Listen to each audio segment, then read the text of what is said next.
예, 이번에는 우리가 무역계약의 위반과 구제에 대해서 학습하도록 하겠습니다. 그래서 우리가 이제 무역계약의 위반이란 것이 뭐냐, 그죠? 무역계약의 위반이란 것이 그럼 뭘 의미하느냐, 그죠? 그래서 우리가 이때 얘기하는 무역계약이 발생하면은, 이제 무역계약이 일단 발생이 합니다. 그죠? 무역계약이 일어나면 결국은 쌍방이 의무와 권리를 가지게 돼요. 그죠? 의무와 권리를 가지게 되는데, 무역계약이 일어나면 이제 의무와 매도인은 물건을 주어야 되는 의무가 있죠. 인도 의무가 있겠고, 그죠? 인도 의무가 있고, 대신에 또 매도인은 대금을 받을 권리가 있겠죠. 대금은 회수를 할 수 있는, 대금 수령을 할 수 있는 그런 권리가 생기는 거죠. 그죠? 수령을 할 수 있다. 그러면 이제 매수인은 또 어떻습니까? 매수인은 물건을 인수받을 권리가 있죠. 그죠? 매수인은 물건을 인수받을 권리가 있다. 자, 매수인은 인수를 받을 권리가 있고, 그죠? 인수를 받을 권리가 있는가. 동시에 의무는 또 어떤 의무가 있습니까? 대금을 지급해야 할 의무가 있는 거죠. 대금을 지급해야 될 의무가 있습니다. 그래서 이렇게 이제 권리와 의무가 계약이 성립함으로써 생기는데, 우리가 계약을 위반한다. 자, 계약을 위반한다. 위반은 우리가 영어로는 breach라고 하죠.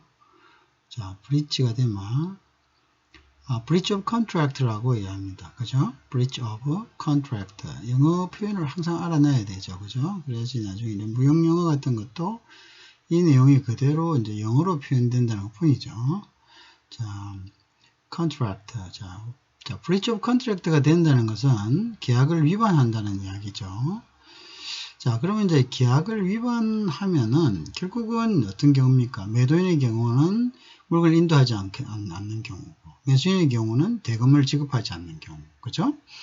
또 이제 매도인의 경우는 물건을 인도했다 하더라도 계약 내용하고 틀린 것을 인도하거나 또는 인도를 갖다가 지연했다거나 이런 여러 가지 부분들을 이야기를 하게 되겠죠. 그죠? 그러면 이렇게 되는 것이 사실은 굉장히 빈번하게 발생을 합니다. 그래서 우리가 이러한 경우에 매도인과 매수인이 가지는 권리와 이것을 구제하는 방법이 어떤 것인가를 우리가 CISG, 그죠? 그래서 여러분들 잘 아시다시피 CISG라는 말 많이 들어보셨죠? CISG다. 자, 요거는 이제 상품 매매에 관한 비엔나 협약이다. UN 비엔나 협약이다. 이런 뜻입니다. 그러면 이제 요거는 이제 상품 매매에 관한 협정이다. 컨벤션이다. 이런 뜻입니다. 그래서 요게 CISG라는 게, 이 CISG에 이러한 무역 계약의 어떤 그 위반 규정과 위반 정의와 또 이것을 구제하는 것에 대한 이제 규정이 있는 거죠. 그래서 우리가 CISG를 근거로 해서 어떤 위반의 유형과 구제가 어떤 것들이 있느냐라는 것을 한번 살펴보는 걸로 하겠습니다. 그래서 우선 우리가 이제 CISG라는 요 용어에 대해서, 그죠? 이 용어에 대해서 한번 CISG가 어떤 거냐, 그죠? 한번 풀어서 살펴볼 필요가 있습니다. 그래서 이제 CISG란 것은 별다른 거 아닙니다. 그래서 요거를 이제 요거로 하고 제가 요거를 선택하겠습니다. 좀 더 잘 보게. 그래서 국제 물품 매매에 관한 유엔 협약이다. 우리말로 하면은 요거 이제 잘 알아두셔야 됩니다. 그죠? 뭐라고 이제 우리가 할 거냐 하면 국제 자, 물품 매매. 그죠? 물품 매매에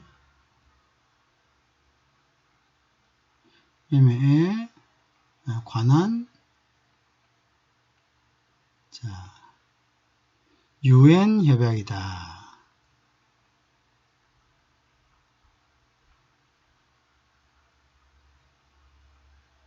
자, 이렇게 합니다. 국제 물품입니다. 물품 매매에 관한 그 상품이란 뜻이죠. 그래서 요거는 요때 물품이란 것은 공산품입니다. 공산품. 자, 그래서 국제 물품 매매에 관한 UN 협약이다. 자, 공산품입니다. 서비스는 여기에 들어가지 않습니다. 그리고 이것은 국내 간의 거래가 아니라 국제 간의 거래에 관한 것입니다. 아시겠죠? 다른 말로는 우리가 이걸 갖다가 또 비엔나 협약이다 이렇게 이야기도 합니다. 비엔나 협약이다. 왜냐하면 이제 이 조약이 협정이 된 장소가 비엔나인데 비엔나는 사실 이 협약뿐만 아니라 여러 가지 협약들이 있습니다. 비엔나에서 많은 협약들이 성사되었기 때문에 비엔나 협약이라고 부르는 협약들이 많습니다. 그래서 사실은 공식적인 언어로서는 우리가 여기서 국제 물품에 관한 UN 협약이다라는 것이 원래 이렇게 공식적인 표현입니다. 그래서 요거를 이제 영어 표현으로 하면은요, UN 협약이니까 United States Convention이 먼저 들어가겠죠. 한번 써보겠습니다. 자, United Nation, 그죠? 자, United Nation, 그 다음에 이제 협약이니까 Convention이 되겠죠. 여기 뭐 마우스로 하기 때문에 조금 여러분 좀 클럼지한 부분이 있는데 여러분들이 이해를 해주세요. Convention. 자, 뭐에 관한? 자, 매매, 그죠? 그래서 이제 컨벤션인데 뭐에 관하면 매매니까 on contract, 그죠? on contract. 자, 매매입니다. on contract. 자, 그런데 이제 on contract까지 됐고, 그 다음 이제 좀 더 들어가면 뭐를 위한 on contract? 자, 여기 국제 매매라 했죠. 자, 국제 물품 매매에 관한 UN 협약이라 했으니까 for the international sale of goods라고 됩니다. 그죠? for the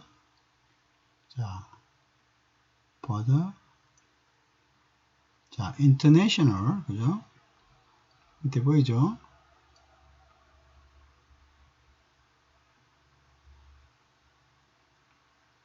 자, for the international, 그 다음에 뭐? sale, 자, international sale of, 그 다음에 goods, 물품.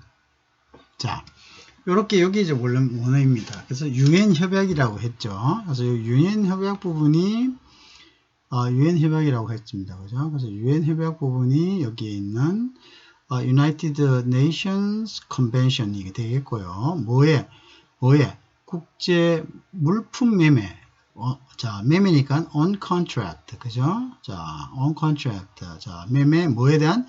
자, for the international sale of goods라고 되어 있죠. 그죠? 그래서 여기 앞에 있는 C, 그죠? I, 그 다음에 S, 그 다음에 G, 이렇게 되죠. G, goods, 그죠? 이렇게 됩니다. 그래서 이제, 그래서 여기 CISG다. 이렇게 합니다. CISG죠? CISG. 이렇게 해서 국제 물품 매매에 관한 UN 협약. 다른 말로는 우리가 비엔나 협약이다 이렇게도 이야기합니다. 그래서 CISG라는 말이 앞으로 굉장히 빈번하게 나오기 때문에 여러분들이 이 CISG가 뭐냐 하면 국제 물품 매매에 관한 UN 협약이다. 다른 말로는 비엔나 협약이다. 이렇게 여러분들이 이해를 하시면 됩니다. 알겠죠? 자, 그래서 이제 비엔나 협약은 여기 다른 말로는 이제 국제민법적인 성격을 띠고 있다. 그죠? 그래서 다시 이제 다른 페이지로 가서 한번 정리를 해 봅시다. 자, 그래서 이제 다른 페이지로 가서 정리를 해보면, 자, 그래서 다른 말로, 그러니까 이제 CISG다, 그죠? CISG다. 자, 요건 다른 말로 이제, 물품 매매에 관한 것이죠. 물품 매매, 물품 매매. 자, 물품 매매. 물품 매매다. 그 다음에 두 번째는 어떻게? 국제 간의 매매다. 그죠? 국제 간의 매매다. 국내 간의 매매는 적용이 되지 않습니다. 국제 간 매매다. 자, 그 다음에 이제 어떤 거냐면, 이제 아까 이야기하는, 다른 말로는 비엔나 협약이라고도 합니다. 비엔나 협약이다.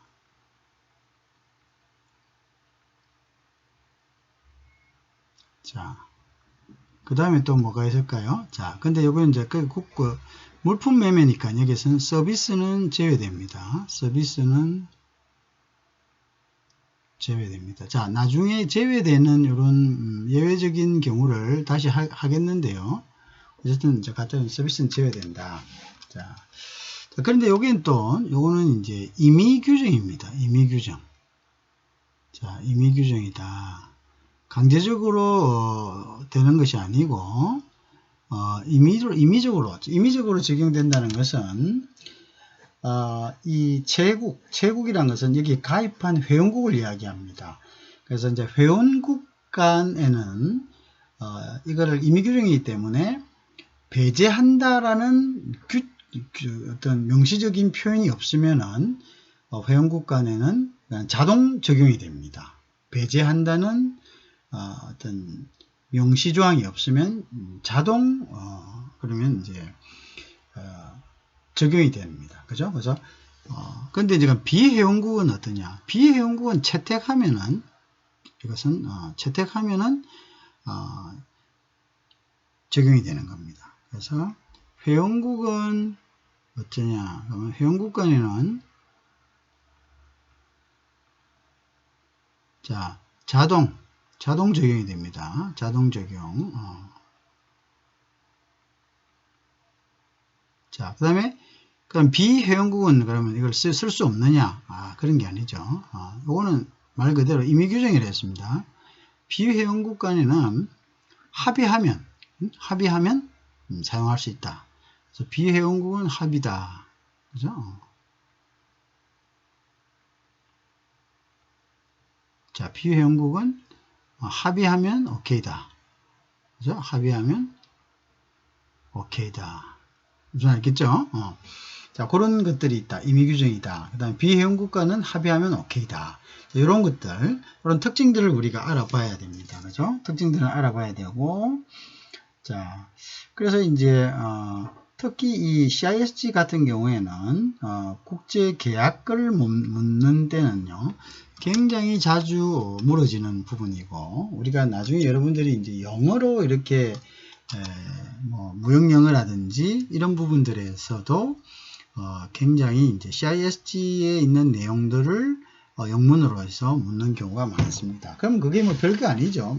규정이란 것은 그냥 정해져 있기 때문에 그 영문이 어떤 규정을 의미한다는 것을 우리가 이런 식으로 미리 알아놓는다면은 영문으로 나오더라도 그 쉽게 이게 CISG 구정 중에서 어떤 걸 의미하구나 라는 것을 쉽게 여러분들이 파악을 할 수가 있겠죠. 그죠? 그래서 그런 부분들이 있기 때문에 이 부분들 우리가 지금 개념으로 된 이 부분들을 잘 해놔야지 나중에 이게 이제 영어로 컨버전 돼서 오리지널 문장이 나왔을 때 여러분들이 그걸 쉽게 디텍션 할 수가 있습니다. 무슨 말인지 탁 이렇게 알아차린다는 거죠.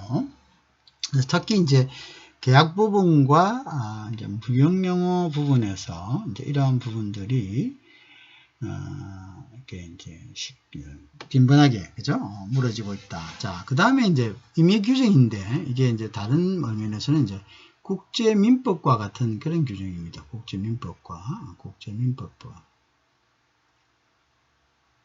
자, 이야기했죠. 이제 국제민법과 같은 규정이란 것이 뭐냐면은 자, 국제민법과 같은 규정이란 뭐냐 하면은, 아까 여기 조금 전에 얘기를 드렸죠. 이게 이제 예를 들어서, 회원국간에는 이게 어떻게 된다 했습니까? 자동 적용이 된다고 했습니다. 자동 적용. 그죠? 자동 적용이 된다. 자, 그렇지만은, 이미 규정이기 때문에, 명시하면은, 만약에 적용을 하지 않는, 적용 배제. 우리는 이거 CISG 회원국이지만, 적용을 배제합니다. 적용 배제. 적용 배제를 명시하면은, 자, 적용 배제 명시하면은, 적용이 되지 않습니다. 의미 규정이기 때문에. 그래서 적용이 안 된다. 이렇게 보시면 됩니다. 아시겠죠? 자, 그래서 의미 규정이다. 그러면 이제 예를 들어서 적용을 배제하고 각국의 어떤 민법을 적용해도 되는 거죠. 그죠? 이건 엄연히 이제 의미 규정이다. 왜 그러냐면 국제 간의 계약은 가장 우선시하는 것은 사적 자치의 원칙입니다. 즉 의사를 제일 먼저 반영한다는 거죠. 그죠? 자, 그래서 이제 그러면 이제 이게 아까 이야기하는 이제 두 번째 부분으로 하면 되겠죠. 그러면 이제 자동 적용될 경우는 어떤 경우에 자동 적용이 되냐? 자, 자동 적용, CISG의 자동 적용, 그죠? 자동 적용, 그죠? 자, 어떨 때 이 자동적으로 적용이 되냐인 거죠. CISG가 어떨 때 자동이 적용되냐? 자, 일단 양당사자 맞습니다. 양당사자. 자, 당사자라는 것은 양쪽 다입니다. 양쪽을 이야기하죠. 당사자라는 것은 양쪽의 사무소. 자, 상업소는 다른 말로 영업소를 이야기하죠. 영업소나 또는 자, 거주지가 영업소나 거주지가 CISG 체국 내에 있어야 됩니다. 체국 내에 나면 CISG에 가입한 회원국의 안에 있어야 된다는 거죠. 그죠? 그래서 이것이 이제 회원국 안에 있어야 된다.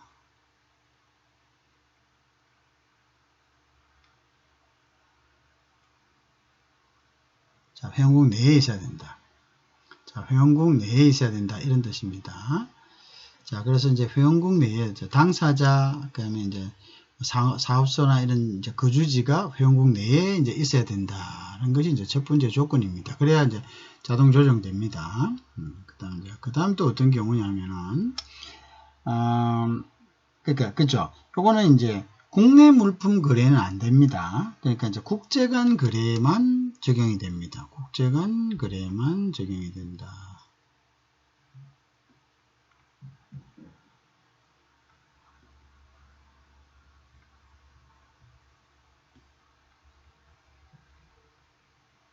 자, 무슨 말인지 아시겠죠? 국내 간에는 요거는 국내 거래는 적용이 되지 않습니다. 국내 거래는 적용이 되지 않는다. 자, 이렇게 보시면 됩니다. 그 다음 세 번째는 어떤 부분이 있을까요? 이제 당사자 간이 당사자가 모두 체국이 아니구나. 쌍방이라죠. 쌍방이 체회국. 즉, 여기 이제, 결국, 뭡니까? 체약국이라죠. 미안합니다. 체약국이라고 하는데, 체결을 한 국가, 체약국이, 아니구나. 자, 일방, 한 사람, 한쪽,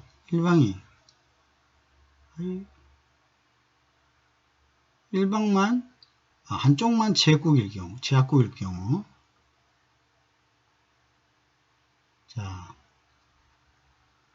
자, 한쪽만 체약국일 경우에는 어떻게 한다고요? 그것은 이제 서로가 합의하면 됩니다. 그럴 때는 이제 서로 간에 합의가 하면 됩니다. 그죠? 합의하면 된다.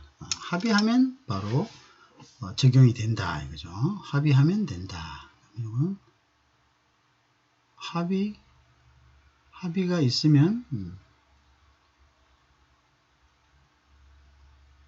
자, 적용이 된다는 거죠. 그죠? 적용. 자, 합의가 있으면 적용이 된다. 자, 그 다음에 이제 또,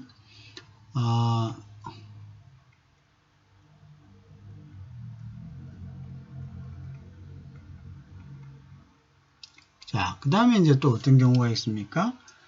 아까 이야기하는 이제 양 당사자가 모두 제약국에 있더라도 명시적으로 배제할 것을 갖다가 합의한다면 어떻게? 배제된다는 거죠. 그죠? 물론 자동 적용되지만, 자동 적용하지 않을 거다라고 서로 합의한다면은, 이게 배제가 됩니다. 그죠? 자, 그래서 이제, 요거는 이제 어떻게 합니까? 당사자 자치죠. 우리가 사적 자치라는 말이 있죠. 사적 자치. 그러니까 이제 오늘 이제 당사자 자치주의입니다. 그래서 당사자 자치주의라는 것은 말 그대로 당사자가 싫으면 사적 자치. 우리가 사적 자치라는 말 들어보셨죠. 그래서 이걸 다른 말로는 당사자 자치다. 당사자 자치다.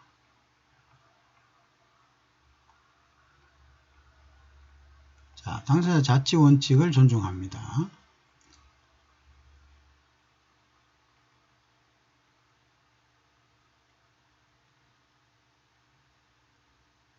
자, 당사자 자치 원칙 존중한다는 게 뭐냐면, 그러니까 사적 자치 원칙이라는 것은 뭘 이야기합니까? 사적 자치 원칙에는 자기의 재산은 자기의 의사에 의해서 처분할 권리를 이야기합니다. 사적 자치 원칙. 예를 들어서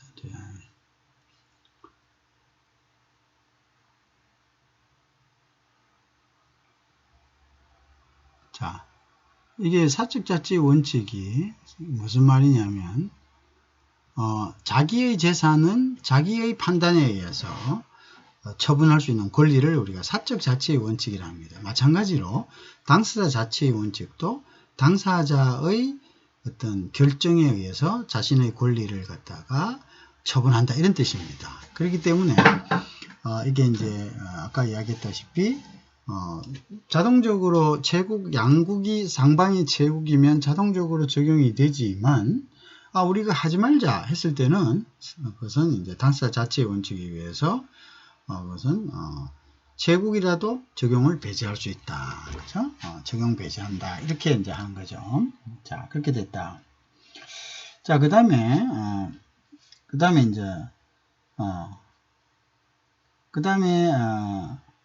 양 당사자가 CISG 제국이 아니고 그다음에 CISG 준거법 적용 문헌이 없는 경우에는 당연히 이 협약은 적용되지 않겠죠. 그죠? 자, 그 다음에 이제 CISG가 또 적용되지 않는 예가 있습니다. 그죠? 자, 그거는 이제 당사자 간의 이야기고요. CISG가 적용되지 않는 매매가 있겠죠. 이것도 우리가 하고서 이제 CISG 내용에 있는 뭘 봐야 됩니까? 아까 계약 위반의 경우를 갖다가 CISG가 규정하고 있는 것을 하나하나 보면 되겠죠. 그렇지만 우리가 이제 우선 CISG가 어떤 거고, CISG가 어떤 것을 대상으로 하고 있는지에 대한 거죠. 이제 그걸 봐야지, 그게 CISG가 적용이 될 것인가, CISG에 규정된, 예를 들어서, 계약 위반의 경우, 계약 위반의 어떤 규정이, 이렇게 적용이 되는 건지, 안 되는 건지, 그죠? 그거를 우리가, 판단할 수가 있겠죠. 자, 지금까지 이제 CISG의 어떤 적용 사례, 그죠? CISG의 적용 사례에 대해서 우리가 적용 대상에 대해서 해봤고요. 그 다음에 이제 CISG가 적용되는 이제 적용 대상이 아닌 매매가 있었죠. 그죠? 아까 적용 대상인데 이제 CISG의 적용 대상이 되지 않는 매매, 그죠? 그래서 이제 그걸 보면은 CISG 적용 대상에서 제외되는 매매죠. 자, CISG 적용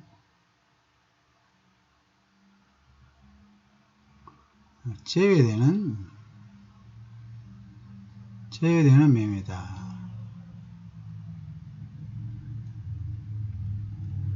자, 그래서 CISG 적용 제외 매매는 어떤 것을 CISG 적용 제외 매매니 하느냐. 자, 한번 봅시다. 그래서 이제 보면, 아까 CISG는 아까 뭐라 했습니까? 그러니까 이제 UN 협약이라 했죠. United Nations, 그 다음에 Convention이라 했고요. on contract죠. 어떤 contract of, 자, 그러니까 이제 그 contract의 내용은, of 뭡니까? International Sales of Goods이라 했습니다. 그죠? 그래서 국제 상품 매매에 관한 UN 협약이다. 이렇게 했죠. 국제 상품 매매에 관한 UN 협약이다. 이렇게 했는데, 그때 이제 아까 이야기하는 Sales of Goods이라 했습니다. 그죠? Sales of Goods이라고 했죠. Sales, 자, SG가 여기 아까 뒤에 있는 걸, 자, Sales of Goods이다.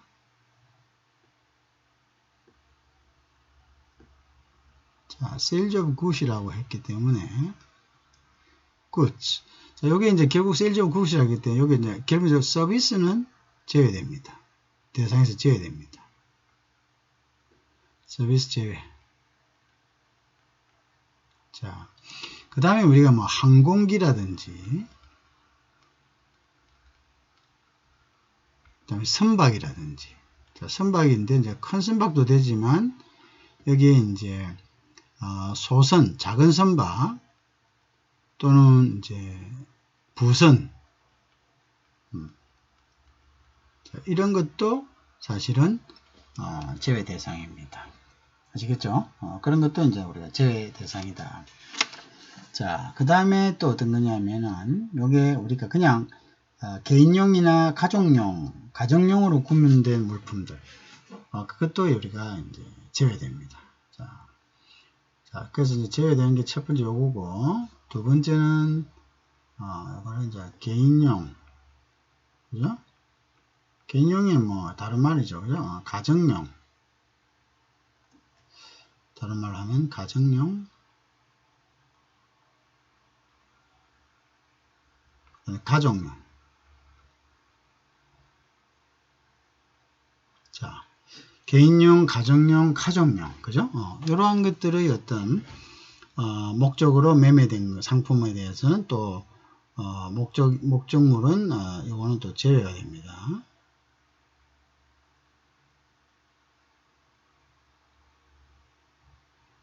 자, 요것도 제외가 되겠죠. 자, 그런데 아까 조금 전에 한 여기 이제 아까 항공기라든지 선박, 보존 요 자체는 제외되지만 이것의 부품들, 자, 부품들, 자, 부품, 요게 부품입니다. 부품.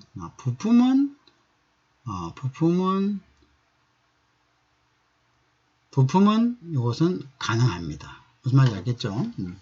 요거는 우리 알아야 됩니다. 자, 요거는 여기 쓰는 것보다는, 자, 그렇지만 요 밑에다 쓰겠습니다. 부품은 예외. 요것의 부품은 예외입니다. 부품은 예외.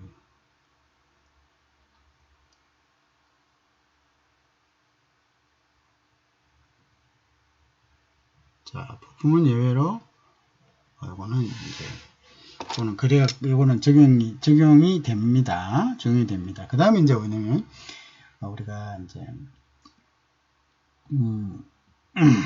자, 그런데 이제 요것도 예외가 있습니다. 개인용, 가정용 이런 목적물을, 그죠? 알고 매매를 했을 때는 요거는 제외가 되지만 몰랐을 경우, 이게 뭐 개인용으로 쓸 건지, 가정용으로 쓸 건지, 뭐 가정용으로 쓸 건지 모르고 그냥 말없이 그냥 이렇게 매매를 했지 않습니까? 그죠? 그래서 사실을 이제 예를 들어서 계약 체결 전이나 계약 체결 때 이러한 용도로 사용된 것을 알지 못했을 때는, 그죠? 요거는, 자, 그리고 뭐, 알지 못했거나 또는 이제 고의가 없었을 경우에, 이제 뭐 알 필요도 없었을 거예요. 알 필요도 없을 경우도 있죠.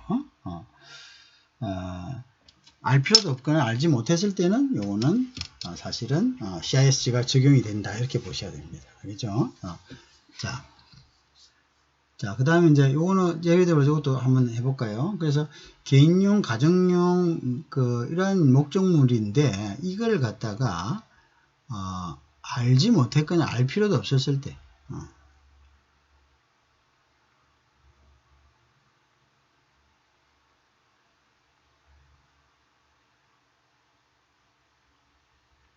알지 못했거나 알 필요 없었을 때,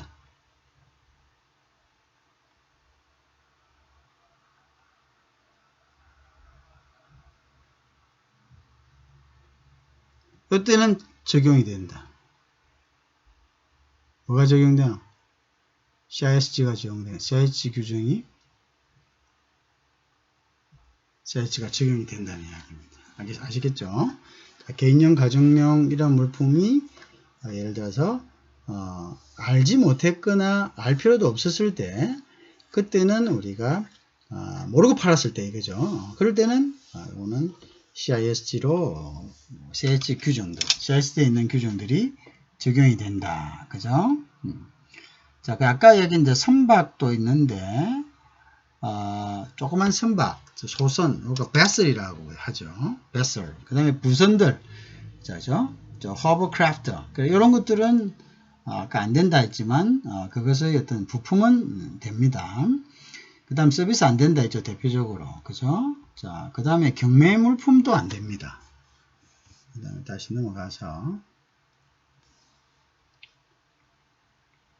어떤 물품이냐면 경매 물품.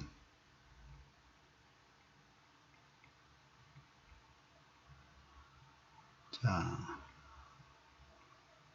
경매 물품도 적용이 안 됩니다. 경매 물품도 안 되고. 자, 그 다음에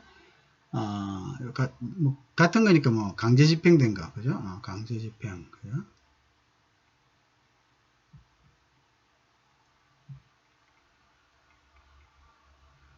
자, 물품도 대상이 안 됩니다, 그죠?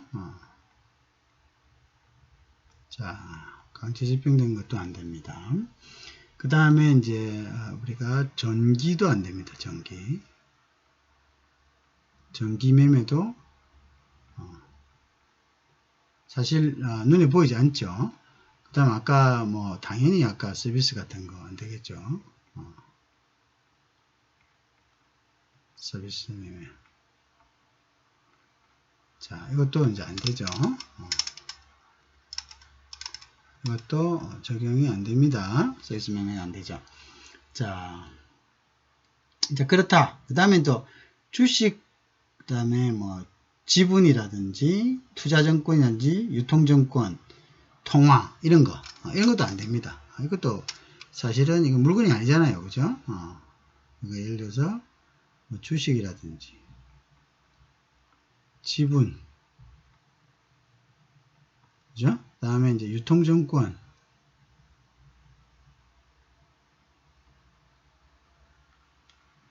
자, 그 다음에 이제 뭐냐면 통화 같은 거, 돈,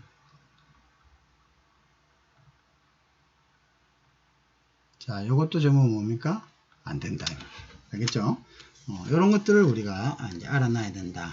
자, 그 다음에 이제 우리가 또 알아야 될 게 뭐냐면 CISG는 소유권 이전에 관한 규정이 없다는 겁니다. 그래서 요거는 이제 그거하고는 틀린데 우리가 이제 요거는 적용이 제외되는 거고 아까는 적용 대상이고 요건 적용이 제외되는 걸 했습니다. 그 다음에 CISG에는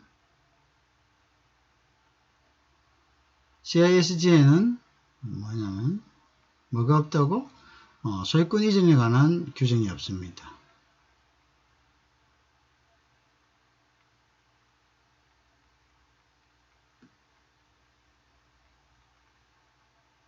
소유권 이전에 관한 규정이 없습니다.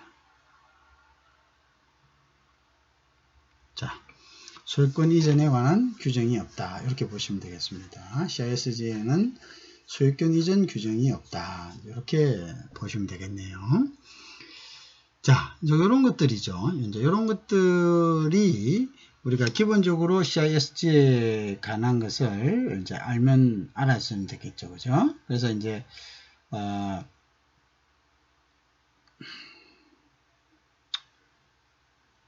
자, 그 다음에 조금 더 몇 개 알아두면은, CISG는 이제 소유권, 그 다음에 이제 CISG하고, CISG 규정하고, 인코텀즈가 인코텀즈. 자,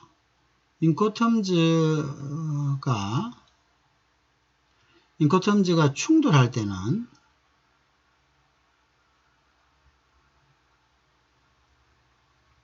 좀 글자가 그렇습니다. 그래서 CISG와 인코텀즈가 충돌할 때는 우리가 이제 보통 이 뭐라 그럽니까? 충돌할 때는 이렇게 이제 뭐가 앞서냐면 인코텀즈가 앞섭니다. 인코텀즈가 우선입니다. 자, 우선한다.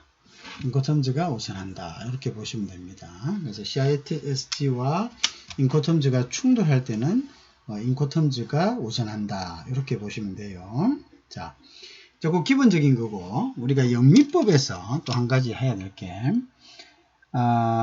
계약 위반의 유형은 아까 지금 이제 곧 합니다만은, 이행불능, 이행지체, 이행거절이다. 그래서 영미법에서 우리가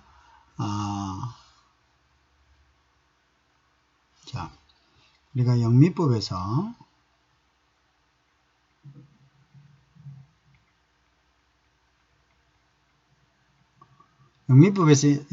인정되는 부분들, 그죠? 영미법에서의 계약 위반, 계약 위반은, 그죠?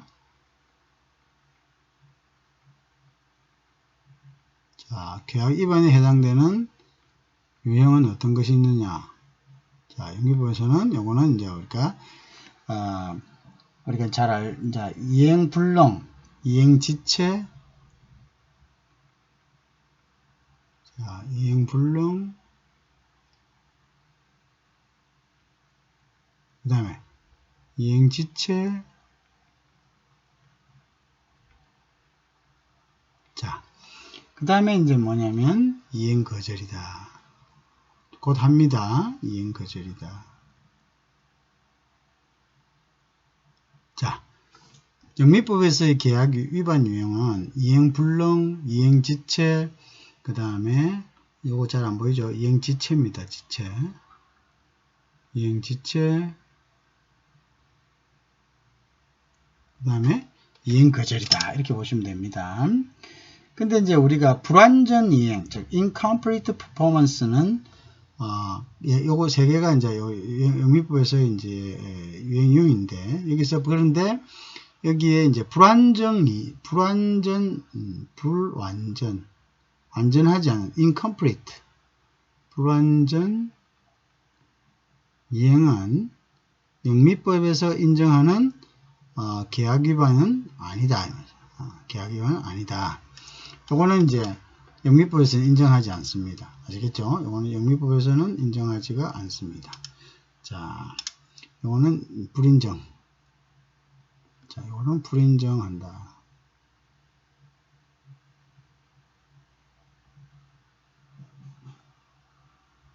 자, 그렇게 됩니다. 그러니까 요거는 계약 위반으로 인정되지 않는 부분입니다. 계약 위반이 아니다 이 말입니다. 그러니까 아시겠죠?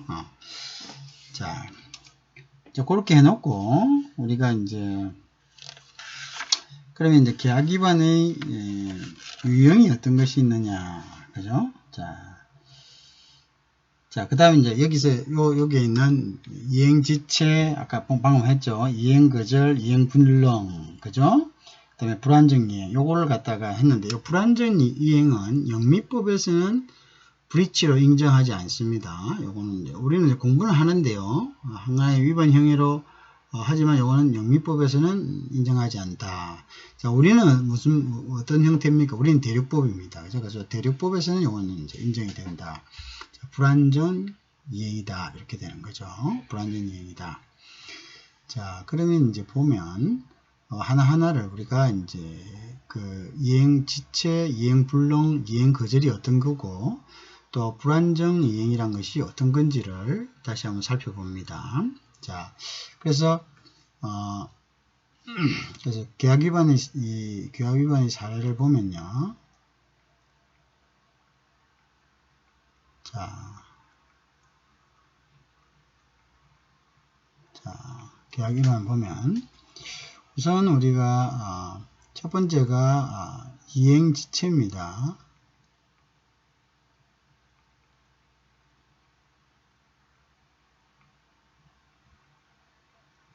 자, 그럼 이행지체란 거는 어떤 걸 경우를 갖다가 이행지체를 하냐. 말 그대로 지체, 영어로는 어떻습니까?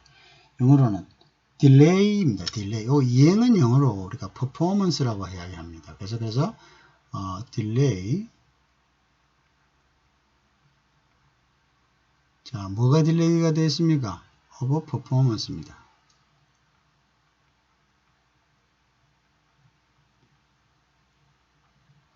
자, 이행이 딜레이 됐다는 이야기죠. 그럼 말 그대로 뭡니까? 자, 물건을 갖다가 어떻게? 이행지체의 경우는 어딥니까? 이행이 가능한데도, 이행기가 되었는데도 채무를 이행하지 않고 지연하는 거죠. 그러니까 이제 소위 이야기는 이행기가 됐는데도 안 되는 거. 그죠? 그러면 어떤 거? 채무 불이행이죠. 채무 이행지체죠. 그죠? 채무 이행지체인데요. 채무 이행이죠. 서로 간에 계약에 있어서 채권과 채무가 생겼는데 채무 이행이 딜레이 되는데 결국은 그 대표적인 게 어떻게 합니까? 선적하지 않는 거죠. 선적을 갖다가 불이행하는 거죠.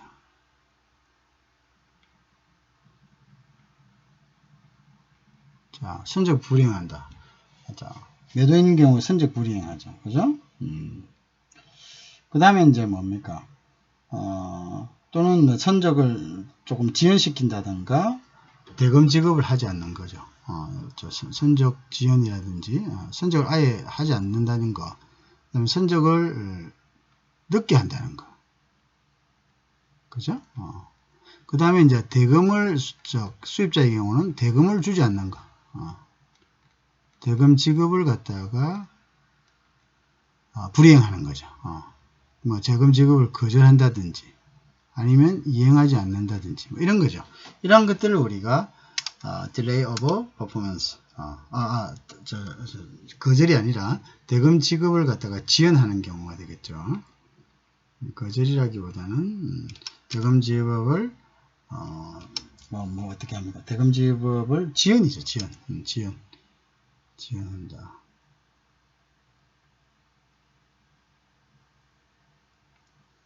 자, 요걸 이야기하죠. 대금 지급 지연이다. 선적 불이행, 선적 지연, 그다음에 대금 지급 지연이다. 이런 것들을 우리가 했을 때는 채무 이행을 지체한다. 이렇게 보고 있죠. 그래서 이런 것들을 우리가 이행지체다. 즉 이행 기간이 도래했는데도 이행을 행하지 않는 거죠. 선적을 불이행한다든지 선적을 이것도 이제 그거네. 그렇죠. 선적을 이행하지 않는다.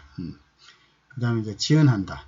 그 다음에 대금, 선적 불이행이란 말이, 요게 이제, 지체라는 의미로서 같이 이제 의미도 들어간다는 거 여러분들이, 조금, 이렇게 불이행이라면은 이제 지체는 아닌데 이렇게 하지만 요거를 이제, 요것도 들어간다는 거, 불이행이. 요런 것들을 우리가 좀 유심히 잘 봐야 됩니다. 그런 것들을, 용어란 것을 우리가 요런 데는 용어를 아주 세심하게 잘 봐야 됩니다. 알겠죠? 자, 그 다음에 우리가 renunciation이 있습니다. 그래서 이제 renunciation은 이행 거절입니다. 두 번째는 그리고 요거는 이제 delay of performance인데 두 번째는 renunciation이 있습니다. 그래서 이제 요거는 이행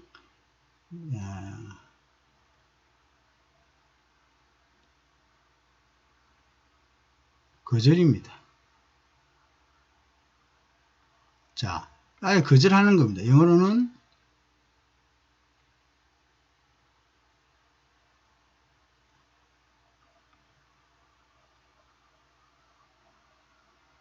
자, renunciation입니다. 이 renunciation은 이행을 거절하는 겁니다. 그죠? renunciation 같은 경우에는 그러니까 이제 뭐냐, 내가 안 할 겁니다 라는 것을 이제 밝히는 겁니다. 그래서 이행할 의사가 없습니다 라는 것을 불이행 의사 거절을 밝히는 거죠. 이행하지 않을 겁니다. 그 하는 불이행.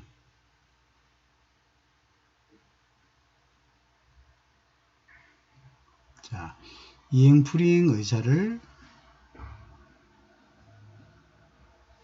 밝히는 겁니다.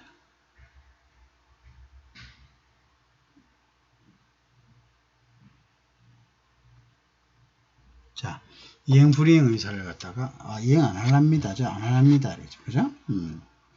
자, 그런 것들을 우리가 리넌시에이션이라고 한다. 자, 그러면 이제 이행 거절 의사를 이행기간 내에 밝히면은, 이거는 바로, 그 다음에 뭐 계약 해제 사유가 됩니다. 이거는 이제 이럴 경우에는 바로 이때는 기다릴 필요가 없습니다. 이행기간이 도래할 때까지 기다릴 필요가 없고, 이행기간 내에 이러한 의사를 밝히면 기다릴 필요 없이 바로 계약 해제권을 가집니다.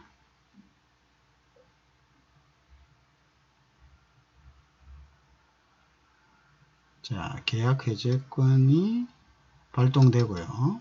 자, 동시에 우리가 이행을 하지 않은 것에 대한 손해배상을 갖다가 청구할 수 있습니다.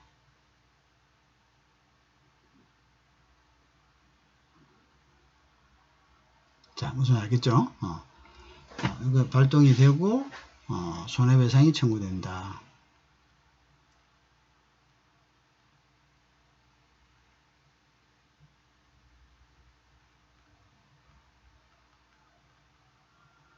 자, 무슨 말인지 이해하겠죠? 자, 리넌시에이션이 되면 이행을 거절하는 의사를 분명히 밝히는 경우입니다. 자, 이럴 경우에는 이행기간 안이라도 바로 해제권이 발동이 되면서 해제할 수 있다는 이야기입니다. 그래, 그 계약을 해제할 수 있고, 그 다음에 손해배상을 동시에 청구할 수 있다. 이렇게 보시면 됩니다.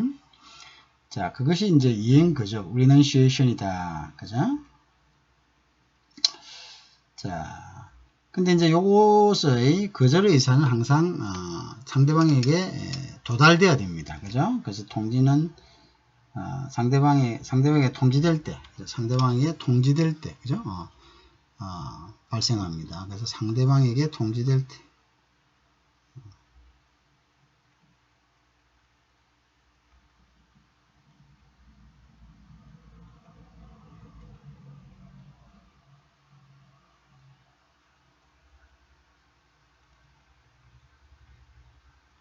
자, 그죠? 상대방에게 통지된 때 된다. 그죠? 상대방에게 통지된 때, 바로 발생을 하는 겁니다. 상대방이 통지된 때 발생한다. 자, 그래서 이제 첫째, 우리가 영미법에서 이행하는 계약 위반은 이행지체, 이행거절, 이행불능이 있는데 두 가지를 했죠. 그 다음에 우리가 이제 이행불능에 대해서 보겠습니다. 자, 그래서 이행불능은, 자, 또 넘어가서 하겠습니다. 이행불능. 나중에 이 부분들도 여러분들이 나름대로 이제 뭐 다 써야 됩니다. 그래서 내용을 이렇게 분류해 가지고, 자, 그래 이제 지금까지 뭐 했습니까? 자, 이행 지연, 그죠? 자, 이행 지체, 그 다음에 우리가 계약 위반의 이행 지체, 그죠? 자, delay of performance, 그 다음에 이행 거절, renunciation. 그 다음에 이제 우리가 지금 해야 될 이행 불능입니다. 그래서 이행 불능, 그죠?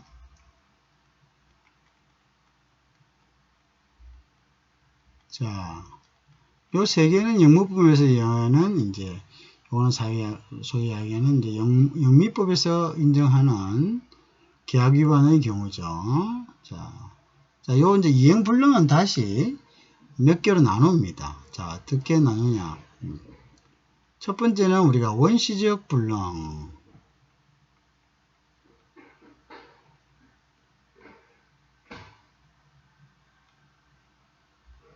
자, 원시적 불능이라고 합니다. 원시적 불능이라는 게 있고, 두 번째는 이제 후발적 불능.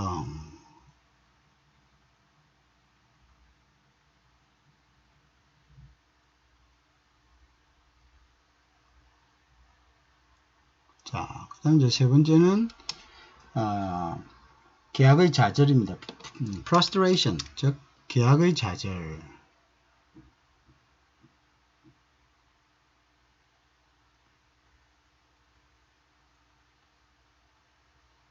자, 이렇게 분류했습니다. 자, 원시적 불능은 이제 우리가 영어를 이걸 잘 해야 됩니다. 영어를 항상 자, 그러니까 원시적 불능은 원래 있었던 겁니다. 그래서 우리가 근데 계약 당시에 그걸 몰랐던 거죠.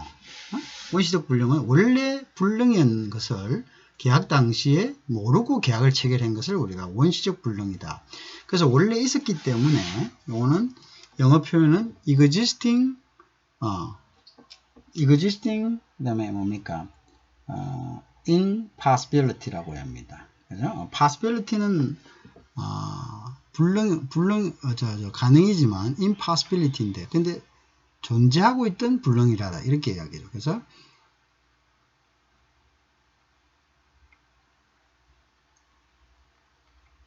자, existing 한 어떻게 impossibility.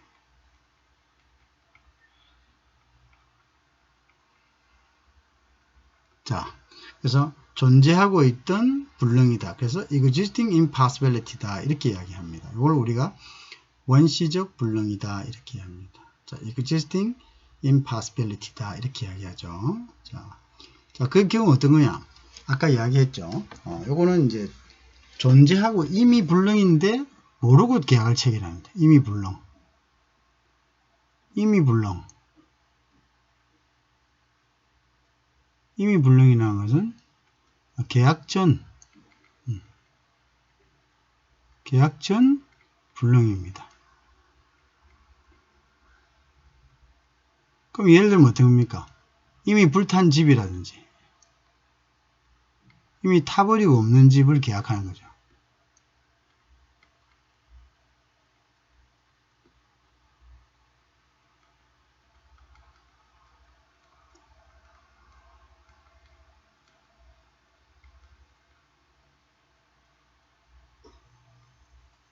그렇죠? 자, 요거까지 이제 내려와 버렸는데, 자, 예를 들면 이런 거가 되겠죠. 자, 어떤 이제 공장이 있고 사무실이 있을 수 있잖아요. 그죠? 공장이 있고 사무실이 있는데, 근데 이제 이 사람들이 사무실에 있으니까 모를 수가 있죠. 그죠? 모를 수가 있습니다. 모를 수가 있으니까, 이제 이 사람들이 그냥 계약을 해버, 자기 공장의 창고에 물건이 있다고 생각하고 계약을 해버리는 거죠. 근데 사실은 이제 공장에서 이제 물건이 불타버렸는데 이걸 보고를 안 할 경우가 있겠죠. 그죠? 자, 그런 경우를 예를 들어서 얘기를 하는 겁니다. 그죠? 그래서 계약 당시에 그 내용을 모르고 있었는데 실질적으로는 존재하지 않는 것을 계약하는 경우. 그죠? 자, 그런 걸 우리가 원시적 불능이다. 이렇게 이야기합니다. 그죠? 자, 예를 들어 창고 보관 중이던 목적물이 뭡니까? 체결 이전에 불타버린 거죠. 그죠? 그 다음에, 그 다음에 이제 후발적 불능이다. 이렇게 했죠. 다른 말은 이제 후발적 불능. 근데 그 뒤에 계약 이후에 불능이 된 경우죠. 이제 이걸 이제 우리가 영어로는 supervening impossibility, supervise 할 때 supervening, 그 감독이 불가능한 것이다. 이런 이야기입니다. 그래서 그거는 계약 당시에는 이제 적법하게 이루어졌습니다. 왜? 목적물이 그대로 있었죠. 근데 예기치 않은 사태가 발생할 수 있겠죠. 그래서 계약 이행이 불가능해진 경우가 생기는 겁니다. 그죠? 이럴 경우를 보는데, 그럼 이게 두 가지 경우가 있겠죠. 자, 계약 당시엔 괜찮았는데 계약 이후에 이행이 불가능해졌다는 것은 천재지변이 일어났거나 아니면은 뭐냐면 관리 소홀로 인해서 귀책 사유로 인해서 그냥 더 이상 계약을 이행할 수 없는 경우가 되겠죠. 그러면 예를 들어서 이 경우에는 귀책 사유에 의한 것인지 아니면 불가항력적인지, 그죠? 여기에 따라서 이제 계약 해제권이 발생하거나 또는 손해배상을 청구할 수 있다. 그죠? 그래서 불가항력적인 거, 그죠? force majeure라고 하는데, 이 force majeure가 발생하면 이거는 예를 들어서 계약 해제권이라든지 아니면 이 force majeure에 대해서 많이 나옵니다. 시험 같은 데서. 그래서 여러분들 force majeure는 불가항력적인 거죠. 뭐 예를 들어서 뭐 천재지변에 의한 거, 그 중에 이제 전쟁도 하나 속하는데요. 예를 들어서 기후변화라든지 뭐 여러 가지 이러한 것들에 의해 가지고 사람이 자기가 컨트롤할 수 없는 거, 그죠? 하늘에 의해서 이제 천재지변, 하늘이 만든 재앙이라는 거죠, 그죠? 이제 물론 이제 전쟁이란 것이 거기에 사실은 뭐 어떻게 들어갈지 그건 내용은 왜 정확하게 되는지는 모르지만 어쨌든 그게 속한다는 거죠. 근데 그런 것들을 그 다음에 이제 천재지변의 그런 스코프에 이제 어떤 국가가 어떤 정책이나 법률을 바꿔 가지고 수입을 막거나 뭐 이런 경우도 있겠죠. 예를 들어 뭐 세이프가드라든지 뭐 이런 것들을 하면은 그래서 그럴 경우에는 이거는 뭐 천재지변이라고 왜 표현하냐면 이게 이제 어떤 하나의 상인의 입장에서 컨트롤할 수 있는 부분이 아니잖아요. 본인이. 그죠? 물론 인간이 하는 거지만 너무나 큰 어떤 존재들이 하기 때문에 이거를 개인이 어떻게 컨트롤할 수가 없습니다. 그죠? 자, 그런 경우다.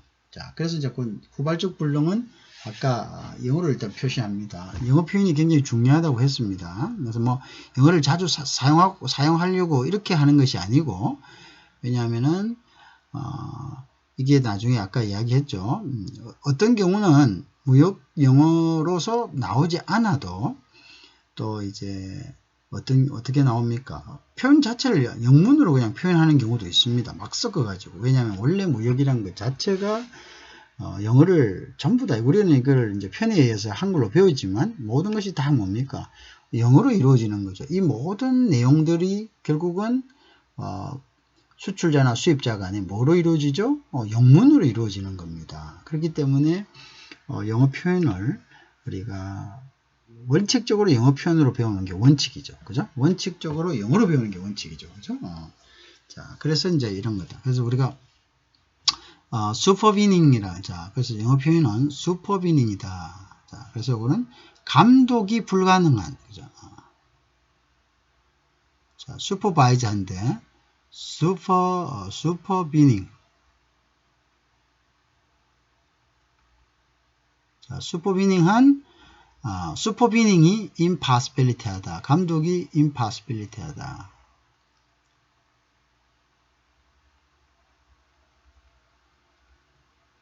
자, 요렇게 표현됩니다. 요렇게 표현되고, 요거는 이제, 예를 들어서, 귀책 사유나, 자, 주의를 안 했거나, 그죠? 관리자의 의무를 귀책 사유나, 자, 뭐, 관리가 부족에 불이 났거나, 그 다음에 천재지변. 자, 요런 경우죠. 천재지변. 자, 이런 경우에서 나왔기 때문에 요거는 이제 귀책 사유에 따라서 요거는 계약 해제권과 손해배상이 발생할 수 있습니다. 자, 해제나 또 다른 거 아까 이야기했죠? 손해배상이 발생할 수 있다.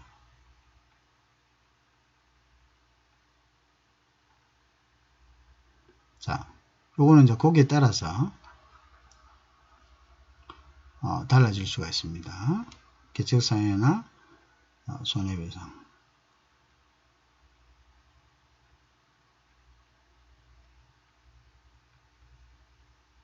자, 그거는 이제 뭐 상황에 따라서 그죠? 그래 이제 천재지변 같은 경우에는 그건 불가항력적인 거죠. 그래서 이제 force majeure라고 이제 얘기합니다. force majeure라는 이제 불어를 사용하는데요. 자, 어쨌든 이제 force majeure에 의해서 이루어지기 때문에 그 부분은 사실은 우리가 이제 손해배상 청구 대상이 안 되는 거죠, 그죠?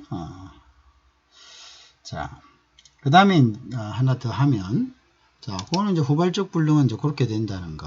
이제 다시 한번 다시. 자, 그래서 요 후발적 불능은 이제 요렇게 된다는 거죠. 요렇게. 자, 후발적분은 이런 식으로.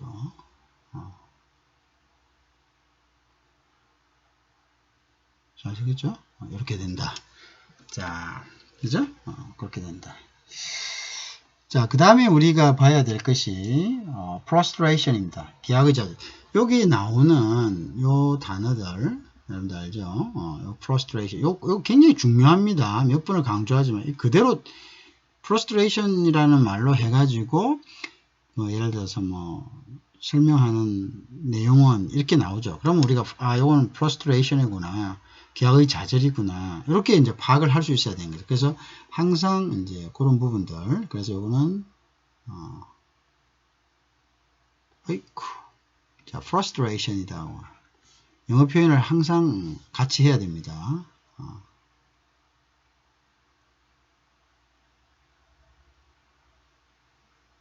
자, frustration은 기가 죽은 이런 뜻이죠. 그죠? frustration이다. 자, 이거는 이제 frustration이라고. 그러면 기하의 좌절은 어떤 경우냐? 자, 그래서 이제 기하의 좌절은 여기 이제 정형적인 것이 우리가 frustration이라고 하는데요. 그래서 이거는 사건 발생 시점부터 계약은 자동적으로 소멸됩니다. 그래서 그럼 어떤 경우냐? 그건 조금 더 보고 일단 사건 발생 시점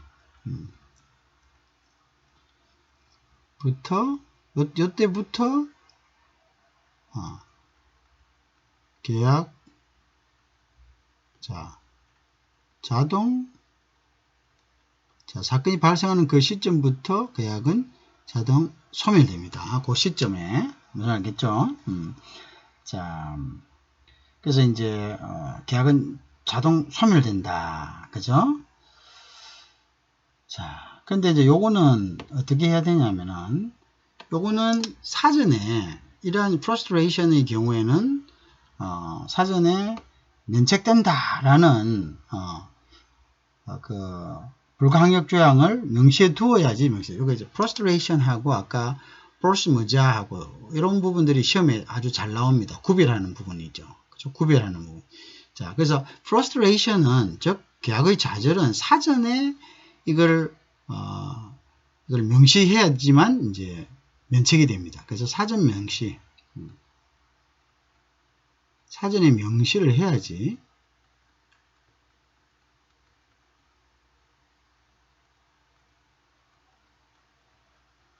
면책이 된다. 이런 이야기입니다.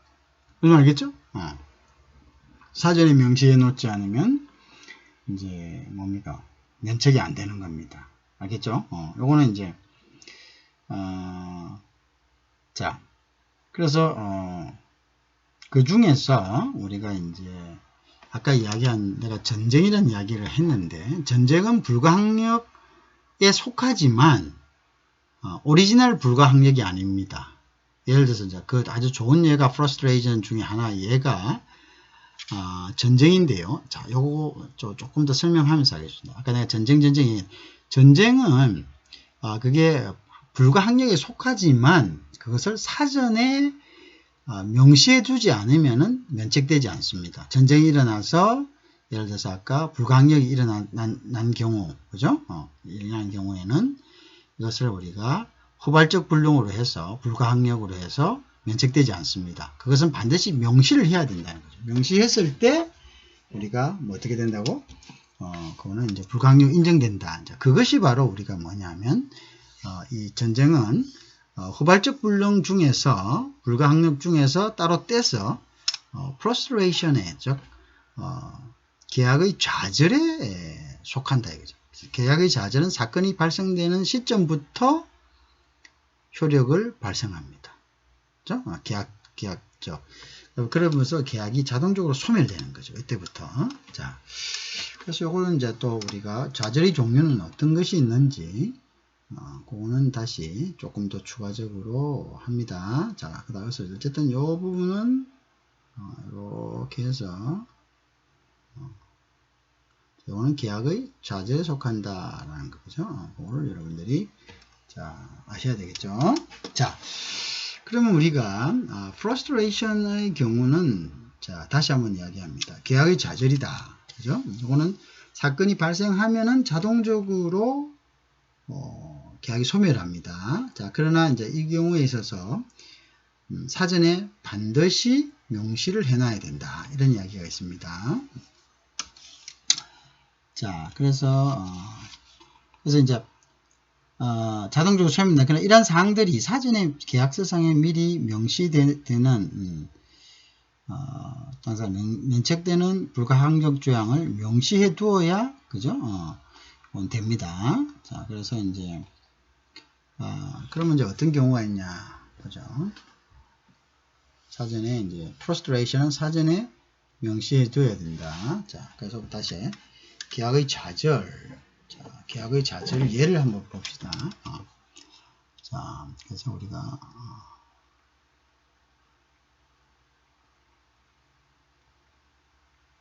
계약의 좌절.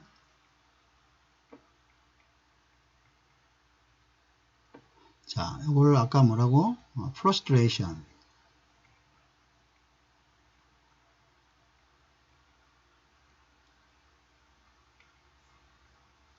자, frustration 했습니다. 자, 이제 사전 해야 된다 했죠. 자, 예를 들어서 목적물 멸실이 되겠습니다. 목적물 멸실.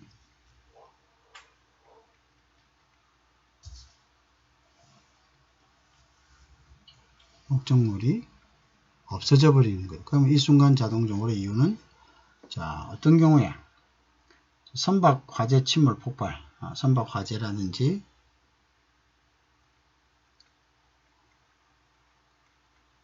선박 화재가 나가고 다 타버릴 수가 있죠. 짐이. 그 다음 선박 침몰할 수 있죠. 자, 선박이 폭발할 수도 있습니다. 그죠? 자, 이럴 때는 어떻게 합니까? 좌절된 거죠. 이럴 때는 이 순간부터 자동적으로 계약이 해제됩니다. 맞죠?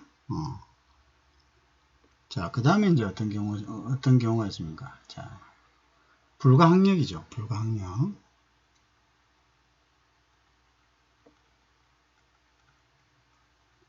자, 이 불가항력 중에 아까 다른 거는 아까 후발적 불능에 속했는데 이때 전쟁입니다. 전쟁.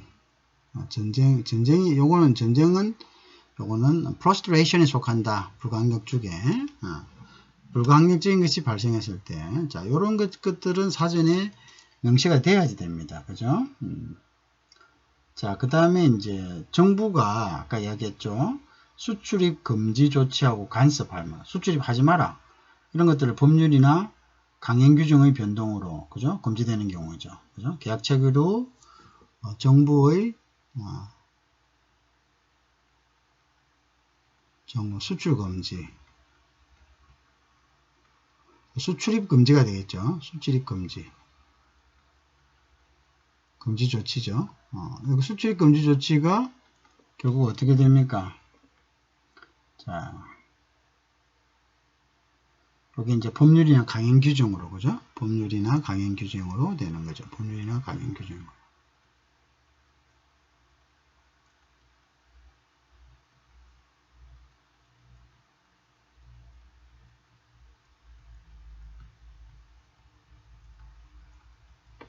자, 법률이나 강행 규정으로 제정되거나 변경되거나 뭐 이렇게 된 경우겠죠. 그죠?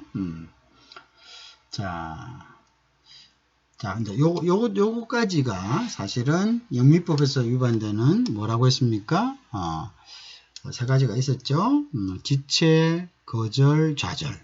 요게 영미법에서 이제 인정되는 위반의 어떤 내용의 유형에 해당되고, 그 다음에 우리가 불완전 이행이라는 게 있습니다. 자, incomplete performance라는 거죠. 요거는 사실 영미법에서 인정되지 않는 부분이라 했습니다. 자, 그래서 우리가 다섯 번째로 이제 우리가 들어야 될 게 뭐냐면 불완전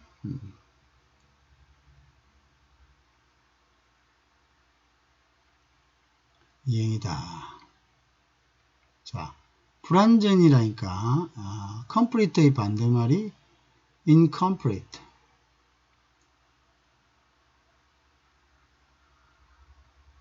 자, incomplete performance입니다.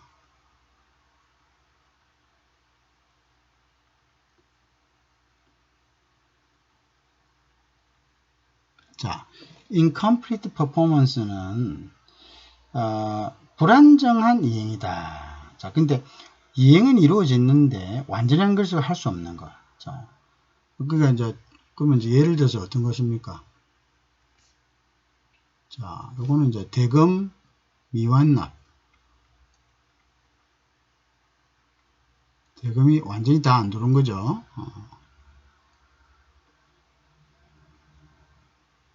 자, 근데 이거는 이제 영미법에서는 인정하지 않습니다. 이거를 계약 불이행으로 인정 안 해줍니다. 자, 그 다음에 이제 품질이 불량한다. 수령 물품의 품질 불량. 그죠?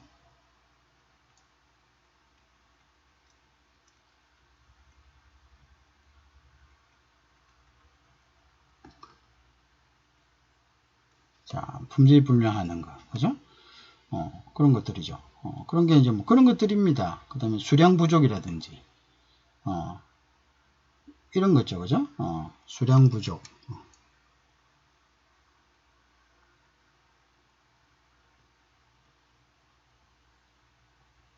자, 이것이 바로 뭐냐면은 불안정이입니다. 자, 무슨 말 있겠죠? 이러한 것들. 자, 이러한 것들입니다. 그죠? 그런데 이제 이런 경우에는 손해배상 청구가 가능합니다. 수령 후, 물건을 수령 후에도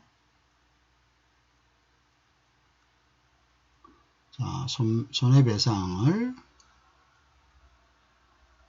청구 가능합니다. 무슨 말인지 알겠죠? 수령 후에도 그 부분에 대해서 이행이 불안정하게 된 부분에 대해서 손해배상 청구가 가능하다. 그죠? 그렇게 보시면 됩니다. 자, 그 다음에 이제 그런데 이제 본질적인 침해에 해당하면 요거는 계약 해제권도 같습니다. 본질적인 요게 왔는데 완전히 그게 못 쓴다. 자, 본질적 침해는 침해 경우에는 계약 해제 할 수 있다.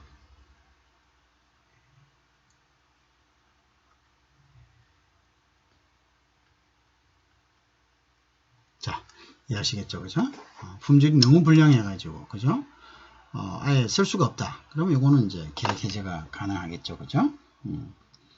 자, 그래서 이제 일단은 여기까지 하고, 그 다음 이어서 구제를 보겠습니다.